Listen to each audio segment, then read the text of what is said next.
ஆராதனையும் நன்றி செலுத்தலும் ஐக்கியப்படுதலையும் கொண்டு வர கர்த்தர் கிருபை நமக்கு ஆண்டு தருவாராங்க.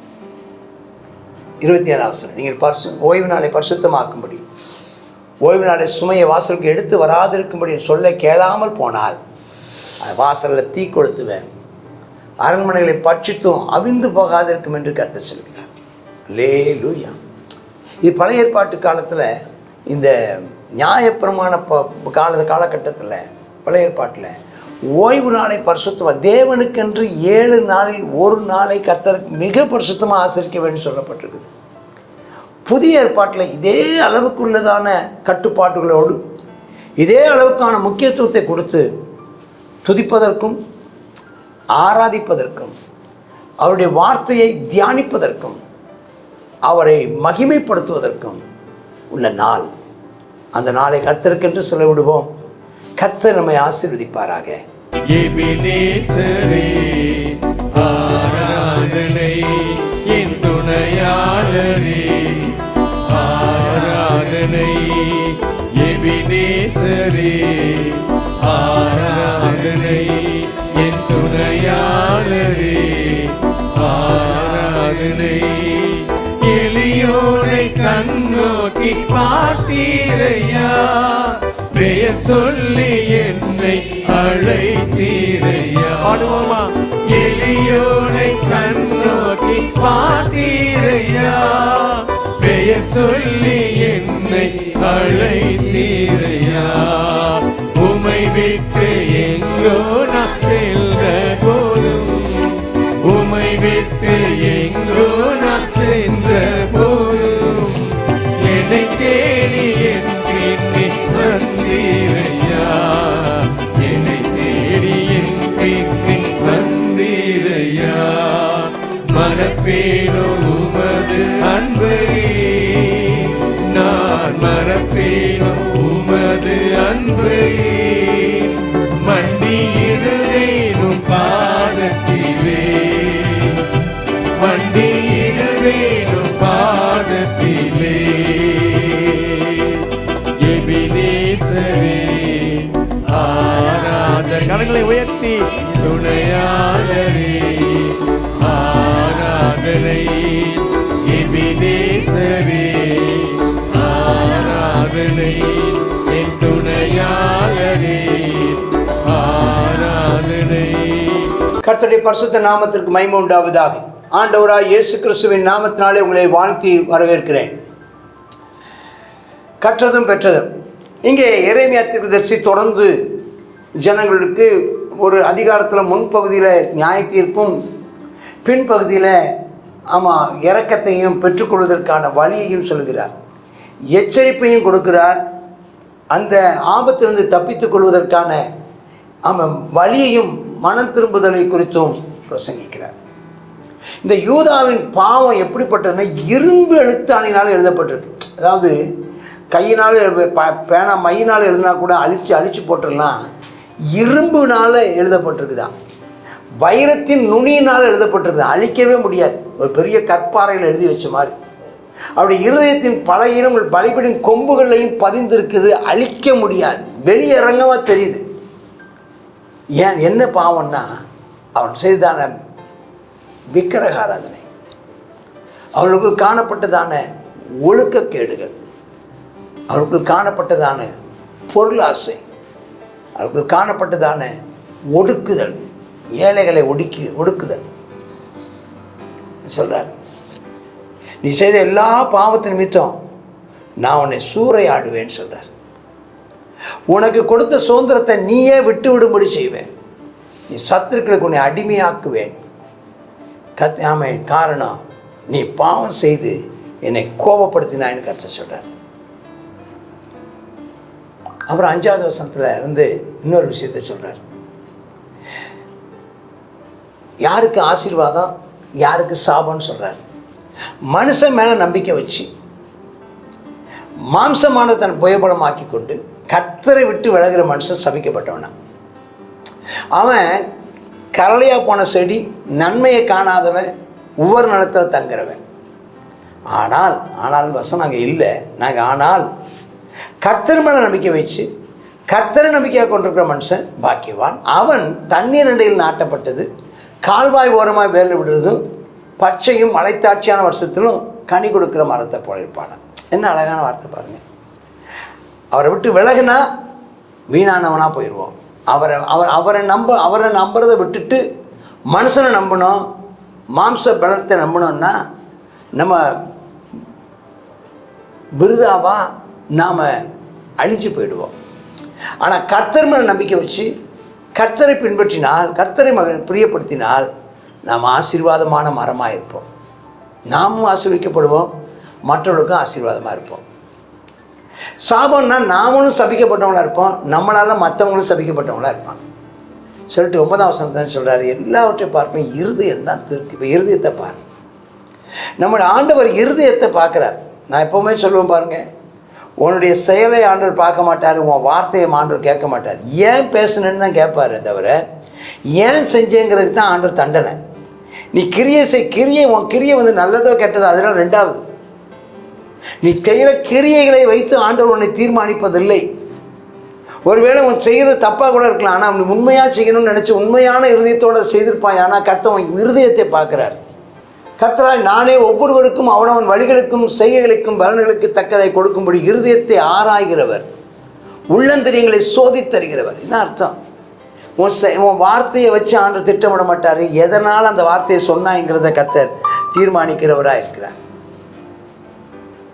ஒரு காரியத்தை செய்கிறத வச்சு ஆண்டவர் தீர்மானிக்கிறது இல்லை, ஏன் செய்தாங்கிறத உள்ளத்தில் உள்ளதான ஆட்டிடியூட், அந்த மனப்பான்மையை கர்த்தர் ஸ்தோத்திரம் பார்த்து அதற்கு பதிலளிக்கிறவராக இருக்கிறார். அநியாயமாக ஐஸ்வர்யத்தை சம்பாதிக்கிறவன் முட்டையிட்டு அவயங்காத்து குஞ்சு பிடிக்காமல் போகிற கௌதாரிக்கு சமமாக இருக்கிறானா. பாதி வயதில் விட்டுட்டு போயிடுவானா. எங்கள் பரிசுத்த ஸ்தானம் ஆதி முதற்கொண்டு உயர்ந்த மகிமையுள்ள சிங்காசனமாக இருக்குது. ஆனால் இஸ்ரவேலின் நம்பிக்கையாகிய கர்த்தாவே உம்மை விட்டு விலகிற யாவரும் வெட்கப்படுவாங்க. ஜீவனுள்ள தண்ணீரின் ஊற்றாய் கர்த்தரை விட்டு விலகினபடி உம்மை விட்டு அகன்று போருடைய பெயர் புழுதியில் எழுதப்படும். இதைத்தான் ஆண்டு இயேசு கிறிஸ்து புழுதியில் எழுதினார் பாருங்க. நான் நினைக்கிறேன் அவன் பேர் எழுதினான்னு நினைக்கிறேன், பேர் எழுதியிருப்பார்னு நினைக்கிறேன். கர்த்தரை விட்டு ஜீவனுள்ள தண்ணீரின் ஊற்றாகிய கர்த்தரை விட்டு விலகிறவர்கள் பெயர் புழுதியில் எழுதப்படும். எரேமியாவில் சொல்லப்பட்டிருக்கு புழுதியில் எழுத. நிறைய பேர் கேட்பாங்க புழுதியில் என்ன எழுதியிருப்பார்னு. ஒருவேளை அவன் எட்டி பார்க்கும்போது அவன் பேர் எழுதியிருப்பாரோன்னு தெரியல. அவர் சொல்கிறார் 14ஆம் வசனத்திலிருந்து எரேமியா ஜெபம் பண்ணுறார். ஆண்டவரே என்னை நீதிமானாக்கும், ஆண்டவரே என்னை குணமாக்கும், நான் குணமாகப்பா, என்னை ரட்சியும், நான் ரட்சிக்கப்படுவேன்ப்பா, நீங்கள் தான் என் துதி. கர்த்தருடைய வார்த்தைங்கிறார். வார்த்தை எங்கே சொல்லுங்கிறாங்க என்னை பார்த்து. ஆண்டவரே நானும் உண்மை பின்பற்றுகிற மேய்ப்பன், நான் மேய்ப்பன் தான்ப்பா, ஆனால் நீங்கள் எனக்கு நீங்கள் மேய்ப்பன். நான் ஜனங்களிடத்தில் நான் போகிறேன், ஜனங்களுக்கு நான் ஜனங்களை எச்சரிக்கிறேன், ஜனங்களுக்கு நம்பிக்கை வார்த்தை கூறுகிறேன். ஆனால் நீங்கள் எனக்கு என்னை எச்சரிக்கிறவர், எனக்கு நம்பிக்கை வார்த்தை சொல்கிறவர். நான் மிஞ்சி நடக்கலப்பா, நான் ஆபத்துனால விரும்புறதில்லைன்னு நீங்கள் அறிவிங்கப்பா. என் உதட்டிலிருந்து உண்மையானதை நான் பேசினப்பா. நான் மற்றவங்க அழிஞ்சு போகணும்னு நினைக்கிறேன். நான் எச்சரிப்பின் வார்த்தையை நான் தீர்க்க தரிசனமாக சொன்னாலும் என் எச்சரிப்பின்படி அவங்களுக்கு நடக்கணும், ஆபத்து வரணும்னு நான் நினைக்கிறேன், எதிர்பார்க்கலப்பா. வரக்கூடாது. எனக்கு பயங்கரமாக இருக்காதீங்கப்பா, நீங்கள் தான் என்னை அடைக்கலாம். நான் வெட்கப்படாமல் துன்பப்படுத்துறது வெட்கப்படணும்ப்பா, நான் கலங்காமல் அவங்க கலங்கணும்ப்பா. தேவரை தீங்கினால் அவர் மேல் வரப்பண்ணி ரெட்டிப்பான் நொறுக்குது அவர் நொறுக்குங்கப்பா, என்னை ரொம்ப வேதனைப்படுத்துகிறாங்கப்பா சொல்கிறார். அப்புறம் ஆண்டவர் சொல்கிறாரு, அந்த நாட்களில் அந்த ஓய்வு நாளை விட்டு விட்டவர்களை கருத்தை கடிந்து கொள்கிறார். எபிரேயர் புஸ்தகம் 10ஆம் அதிகாரம் 25ஆம் வசனம். எபிரேயர் 10:25 ஒரு வசனம் இருக்குது. அந்த வசனத்தை நான் இனி வாசிக்க போகிற 19லேருந்து 27 வசனங்களோடு கூட பொருத்த விரும்புகிறேன். வாசிங்க. சபை கூடி வருதலை சிலர் விட்டு விடுகிறது போல நாமும் விட்டு விடாமல் ஒருவருக்கொருவர் புத்தி சொல்லும். கர்த்தர், அதாவது சபை கூடி வருதலை விட்டு விடாது. பழைய ஏற்பாட்டு காலத்தில் சபை கூடி வரும் நாள் ஓய்வு நாள். புதிய ஏற்பாட்டில் சபை கூடி வரும் நாள் ஞாயிற்றுக்கிழமை, வாரத்தின் முதலாம் நாள். கர்த்தர் சொல்கிறார், இங்கே வாங்க 19ஆம் வசனம், எரேமியா 17:19. நீ போய் யூதாவின் ராஜாக்களுக்கு வரத்தும் போக்குமாய் இருக்கிற ஜனங்களின் புத்திரருடைய வாசலையும் எருசலேமின் எல்லா வாசலும் நின்று ஒரு பிரசங்கம் பண்ணு. என்னன்னா, ஆமாம், நீ கர்த்தருடைய வார்த்தை நீ ஓய்வு நாளில் அதை நீங்கள் பரிசுத்தமாக ஆசரிக்கணும்.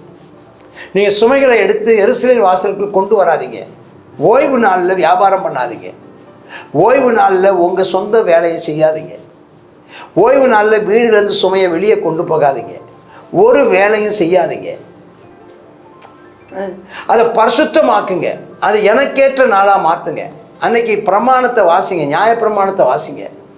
என்னை குறித்து துதித்து பாடுங்கள், என்னை மகிமைப்படுத்துங்கள். அந்த நாள் எனக்காக இருக்கட்டும், என்னை குறித்து பேசுகிற நாளாக இருக்கட்டும், என்னை குறித்து தியானிக்கிற நாளாக இருக்கட்டும், என்னை குறித்து அறிவிக்கிற நாளாக இருக்கட்டும் அப்படின்னு சொன்னார். 23ஆம் வசனம். ஆனால் அவன் கேட்கல, செவியை சாய்க்கலை, புத்தியை ஏற்றுக்கொள்ளலை, கடினப்படுத்தினாங்க. இந்த நகரத்தின் வாசல்களுக்குள்ளே சுமையை கொண்டு வராதிங்க. ஓய்வு நாளில் வேலை செய்யாதீங்க. கேட்பீர்களானால் இந்த வசனத்தை கேட்பீங்களா? தாவீதின் சிங்காசனத்தில் உட்கார்ந்திருக்கிறவர்களும் ரதங்கள் மேலும் குதிரைகள் மேல் ஏழு ராஜாக்களும் ராஜகுமாரிலும் பிரபுக்களும் யூதா மனுஷர் குடிகளும் எல்லாரும். ஆமாம், அந்த வசனத்தின்படி அந்த ஓய்வு நாளை நீங்கள் பரிசுத்தமாய் ஆசரித்தால், பரிசுத்தமாக்கும்படி சொல்ல கேட்டால் நீங்கள் எல்லாரும் நல்லா இருப்பீங்க. சர்வாங்க தகன பலிகளையும் போஜன பலிகளையும் தூபவர்களையும் ஸ்தோத்திர பலிகளையும் கர்த்தருடைய ஆலயத்துக்கு கொண்டு வாங்க. மூணு வாரம் சொல்லப்பட்டிருப்பாருங்க. ஒன்று சர்வாங்க தகன பலி, அது ஆராதனை. போஜன பலி அது அங்கே இருக்கிறதான அந்த அப்பம் விற்கிறதுல சொல்லும். போஜன பலிங்கிறது சமாதானம், மக்களுக்குள்ளே இருக்கிறதான ஐக்கியத்தை காட்டும். தூப வர்க்கங்கிறது பாட்டு பாடி கர்த்தரை துதிப்பது. தூப வர்க்கம் ஆண்டவரை மகிமைப்படுத்துகிறது. ஸ்தோத்திர பலி, இந்த ஸ்தோத்திர பலியும் தூப பலியும், ஆமாம் ஸ்தோத்திரம், அது கர்த்தரை ஆராதிக்கிற பாடல் ஆராதனையும் மக்களுக்குள்ள இருக்கிறதான மகிழ்ச்சி கொண்டாடுதலையும் குறிக்கும். சர்வாங்க தகனங்களையும் பலிகளையும் அப்படின்னு சொல்லும்போது, போஜன பலி, அந்த சர்வாங்க தகனங்களையும் பலிகளையும் சொல்கிறது வந்து ஆராதனையை குறிக்கும். அப்போ ஆராதனையும் நன்றி செலுத்தலும் ஐக்கியப்படுதலையும் கொண்டு வர கர்த்தர் கிருபை நமக்கு ஆண்டு தருவார். 27ஆம் வசனம். நீங்கள் ஓய்வு நாளை பரிசுத்தமாக்கும்படி, ஓய்வு நாளை சுமையை வாசலுக்கு எடுத்து வராதிருக்கும்படி சொல்ல கேளாமல் போனால் வாசலில் தீ கொளுத்துவேன், அரண்மனைகளை பட்சித்தும் அவிந்து போகாதிருக்கும் என்று கர்த்தர் சொல்கிறார். அல்லேலூயா. இது பழைய ஏற்பாட்டு காலத்தில், இந்த நியாயப்பிரமாண காலகட்டத்தில், பழைய ஏற்பாட்டில் ஓய்வு நாளை பரிசுத்தமாக தேவனுக்கென்று 7 நாளில் ஒரு நாளை கர்த்தருக்கு மிக பரிசுத்தமாக ஆசரிக்க வேண்டும் சொல்லப்பட்டிருக்குது. புதிய ஏற்பாட்டில் இதே அளவுக்குள்ளதான கட்டுப்பாடுகளோடு இதே அளவுக்கான முக்கியத்துவத்தை கொடுத்து துதிப்பதற்கும் ஆராதிப்பதற்கும் அவருடைய வார்த்தையை தியானிப்பதற்கும் அவரை மகிமைப்படுத்துவதற்கும் உள்ள நாள். அந்த நாளை கர்த்தருக்கென்று செலவிடுவோம். கர்த்தர் நம்மை ஆசீர்வதிப்பாராக. ஆமேன், ஆமேன். God bless you. எரேமியா 17வது அதிகாரத்தில் நம்ம ஏற்கனவே இது பார்த்துட்டோம். யூதாவினுடையதான பாவம் இரும்பு எழுத்து அணினாலும் வைரத்தின் நுனி அவ்வளவு ஷார்ப்பான அதில் எழுதப்பட்டு என்ன செய்யப்பட்டிருக்கிறது, பலிபீடத்தில் அது பதிக்கப்பட்டிருக்கிறது. இது என்ன செய்ய முடியாது, இது வேறு ஏதாவது எழுதுனா கூட அழிச்சிடலாம். இது என்ன செய்ய முடியாது, அழிக்க முடியாது. ஆகையினால் நீங்கள் தான் என்ன செய்யிட்டீங்க, உங்களுடைய ஆசீர்வாதத்தை நீங்கள் தான் கெடுத்துக்கிறீங்க. நான் என்ன செய்வேன், உங்களுடைய சத்துருக்களுக்கு நான் அடிமையாக்குவேன்னு சொல்லி கர்த்தர் இந்த நாளில் சொல்லுகிறார். நீங்கள் ஏன்னு சொன்னால், நீங்கள் என்றென்றைக்கும் அவியாமல் எரியத்தக்கதான அந்த என்னுடைய கோபத்தை நீங்கள் தானே தூண்டி விட்டுட்டீங்க அப்படின்னு சொல்கிறேன். இன்றைக்கி கர்த்தர் சொல்லுகிறதான காரியம் என்னென்னு சொன்னால், மனுஷனை தன் புயபலமாக, மாம்சத்தை தன் புயபலமாக கொண்டிருக்கிற மனுஷன் சபிக்கப்பட்டான். கர்த்தரை தன் புயபலமாக கொண்டிருந்து கர்த்தரையே சார்ந்து கொள்கிற மனுஷன் பாக்கியவான் அப்படின்னு சொல்லி கர்த்தர் இந்த நாளில் நம்ம என்ன செய்கிறார், அவரை சார்ந்து கொள்ளத்தக்கதாக கர்த்தர் கேட்கிறார். இந்த நாளிலும் ஓய்வு நாளை நாம் பின்பற்றாததுனால இந்த அதிகாரத்தில் சொல்லப்பட்டிருக்கிறது. ஓய்வு நாள் அவ்வளோ முக்கியம். அப்படின்னு இன்றைக்கி பாஸ்டர் சொல்லும்போது சொன்னாங்க, நமக்கு வந்து வாரத்தின் முதலாவது நாள் இயேசு கிறிஸ்து உயிர்த்தெழுந்ததுனால அந்த உயிர்த்தெழுந்த நாளை நம்ம என்ன செய்கிறோம், நம்ம ஓய்வு நாளாக ஆசரிக்கிறோம். அவங்க 7வது நாளை ஓய்வு நாளாக ஆசரித்தாங்க. எப்படியோ தேவனுக்குரிய நாளை தேவனுக்கு கொடுக்க கத்த நாளில் நம்ம எதிர்பார்க்க, அப்படி நம்ம கொடுத்து அவருக்கு கீழ்ப்படிந்து நடந்தோமானால் அவர் என்ன இதில் சொல்லியிருக்கிறாரு, தாவீதின் சிங்காசனத்தில் உட்காரத்தக்கதான புருஷன் என்ன செய்யப்படுறதில்ல, இல்லாமல் போவதில்லை அப்படின்னு சொல்லிட்டு, நீங்கள் சப்போஸ் நீங்கள் இதான வார்த்தைக்கு கேளாமல் உங்களுடைய இருதயத்தையும் உங்களுடைய கழுத்தையும் நாம் கடினப்படுத்தினா அவியாத அக்கினி என்ன செய்ய போகுது, மூழப்போகிறதுன்னு சொல்கிறார். இந்த நாளில் நாம் கர்த்தருடைய நம்முடைய இருதயம் ரொம்ப மோசமானது, நம்மளை வஞ்சித்து விடும். ஆகையினால் ஒருபோது இருதயத்துக்கு நம்ம செவி கொடுக்காமல் கர்த்தருடைய சத்தத்துக்கு செவி கொடுக்க கர்த்தர் நமக்கு உதவி செய்வாருங்க. ஜெபம் பண்ணுவோம். அப்பா உமக்கு நன்றி செலுத்துகிறோமப்பா. இந்த நாளிலும் அப்பா ஸ்தோத்திரம்ப்பா. நாங்கள் தான்ப்பா எங்களுதான கேடுகளை நாங்கள் தான் சம்பாதித்து கொண்டோம். எங்களுக்கு கர்த்தாவே கொடுக்கப்பட்டதான தண்டனைகள் எல்லாம் நியாயமானவைகள் என்பதை நாங்கள் ஒத்துக்கொள்ளுகிறோம். அப்பா கர்த்தாவே ஸ்தோத்திரப்பா. எங்களுடைய இருதயத்தின் சிந்தனைக்கு நாங்கள் எங்களுடைய வாழ்க்கையை ஒப்பு கொடுக்காமல் உம்முடைய சித்தத்துக்கு உம்மை சார்ந்து கொள்ள அப்பா கர்த்தரை எங்கள் புயபலமாய் நாங்கள் சார்ந்து கொள்ள எங்களுக்கு நிற்கிருபை தாரும். ஓய்வு நாளை பரிசுத்தமாய் ஆசரிக்கவும் கர்த்தாவே உமக்கு கொடுக்க வேண்டிய காரியங்களை அப்பா ஸ்தோத்திர பலிகளை துதி பலிகளை ஆமேனப்பா ஆராதனைகளை நாங்கள் செலுத்துவதில் அப்பா குறைவில்லாமல் நாங்கள் செய்யவும் எங்களுக்கு நீர் கிருபை தாரும். அப்பொழுது எங்களுடைய சந்ததிகள் அப்பா ஆசீர்வதிக்கப்படும் என்று சொல்லுகிறீரே. ஏசப்பா உமக்கு பிரியமாய் நடக்கவும் உம்முடைய வழிகளில் வலது பக்கம் இடது பக்கம் சாயாமல் நடக்கவும் எங்களுக்கு கிருபை தார். எங்களுடைய இருதயத்தை சார்ந்து கொள்ளாமல் உம்மை சார்ந்து கொள்ளும் கிருபை தார். இயேசுவின் நாமத்தில் ஜெபிக்கிறோம் எங்கள் நல்ல பிதாவே. ஆமென்.